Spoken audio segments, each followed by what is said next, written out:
right, good afternoon. Paul Formica, again, bringing you the latest update. It is Sunday afternoon, October 28th. It's approximately 5:30. I'm going to keep you up to date with a series of these discussions as we work our way through the storm.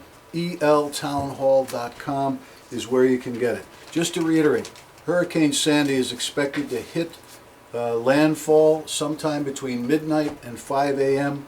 Tuesday morning into the New Jersey coast. The ramifications up the coast include the state of Connecticut, and particularly of our concern is East Lyme and the surrounding area. And this is a major sustained wind event, unlike events that we have not seen.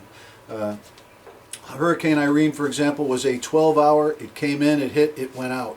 This we expect to be a 36-hour of sustained 40 to 50 mile an hour winds at the minimum. We expect Monday morning 30 mile to 40 mile an hour winds with gusts up to 50 by noon. Afternoon, 40 to 60 mile an hour winds with gusts 60 to 80 miles an hour running through Tuesday and into Wednesday. We have declared a state of emergency in East Lyme and are taking precautions that are extraordinary. We want to err on the side of caution, and we suggest that you do the same.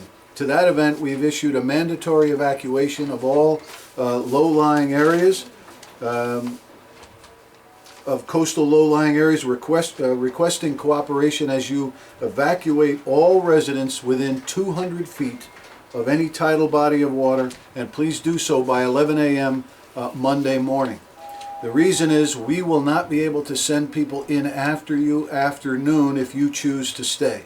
If you choose to stay after noon tomorrow, you're in it for the duration. If we can get there, we will, but we cannot send people out into wind heights of 60 miles an hour or more. So we'll shelter our people. Where will you go? If you have friends north of where we are, send and go there. If not, we have the East Lyme Middle School set up and operated by the Red Cross as an emergency shelter. If that gets full, and pets, by the way, can go to the middle school under certain restrictions. If the middle school gets full, we will be opening up the East Lyme High School, both of which can handle a substantial amount of people, both of which have generators that will keep everything operating. We have and are reaching out to anybody with special needs. Our special needs coordinator, Edna Gilstad, is calling people that are on our list to get you out of the affected, evacuated areas in the low-lying coastal zones, again, within 200 feet of your tidal bodies of water. If you know of somebody or think you need to be moved because you have a medical condition and Edna doesn't have you on the list, please call 739-4434 and get us talking about it.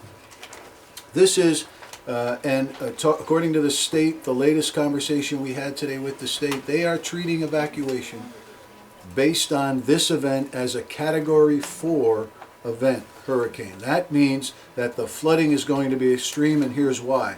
We have three high tides that are going to be coming in between now and tomorrow night. Because of the sustained winds, it's going to keep the water from releasing back into a low tide scenario. So as the water is kept up, the next tide will pile higher on top of the first tide, and then the third tide, which is Monday night around between 9 and midnight, is going to be the highest. So that's when you can expect flooding to be at its greatest. Here are some of the recaps. And again, we're on the website. It'll be dated and timed so that you can follow along. If you miss something, you can go back and pick up what I said earlier. But CL&P, our liaison, is here, so we're working closely with CL&P and all of their staff. But they expect a 60% loss of power here throughout the state of Connecticut. All parks will be closed tomorrow. Trash pickup is suspended Monday, Tuesday, and Wednesday. If you need to get it up to the transfer station, you're welcome to run it up tomorrow, but be cautious. Get your cans inside so that they don't become projectiles in the advancing winds. The shelter, East Lyme Middle School, we talked about, and then if necessary, at the East Lyme High School. There will be no school Monday or Tuesday this week, and Again, we expect this to be a wind event more than anything else. Rainfall is expected to be between 3 and 6 inches.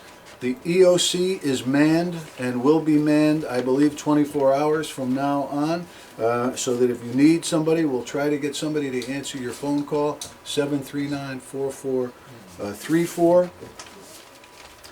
Make sure that you're not outside. Make sure your kids don't go outside alone in this weather and in this wind. It's just too dangerous with a lot of debris flying around. So keep everybody in, keep everybody connected, and make sure that you are safe. If you have generators and you're running generators in your house, make sure they're not inside. Make sure they're outside and they're aerated, that you're not full of carbon monoxide in your house. And also make sure that if you're hooking that up to your electrical supply, you have somebody who is trained and competent and licensed that knows what you're doing, because any backfeed on that could be result in a horrible situation. We have people on around the clock. We're monitoring our water and sewer systems. Our emergency response team is on. Our police department, fire departments are on full alert and are on full staff. And we'll be out there and ask that you cooperate anytime that you are asked to do so. So again, that's the quick update. We will be here. We'll have another meeting at EOC in the morning at 9:30 for a 10 o'clock conference call. But I believe we have between today, which is about 5:30 Sunday, and about noon Monday to get all of our preparations done before the event really ramps up. So coastal flooding and wind are the big issues. And again, be conscious of what you're doing. If you are evacuating, lock your house. Make sure that everything is tight as a drum, so when you get out of there, we'll have police patrols going throughout the neighborhoods, but want to make sure that you're all set. Again, as long as we have power, we'll be running these notices on Channel 22 and on the website eltownhall.com. Let's get to the event, then we'll manage our way through it, and then afterward we'll talk about how we rebuild the pieces that may have been disassembled. But thank you very much for watching, and keep in touch. Again, 739-4434 is the EOC, www.eltownhall.com. So thank you, and be safe.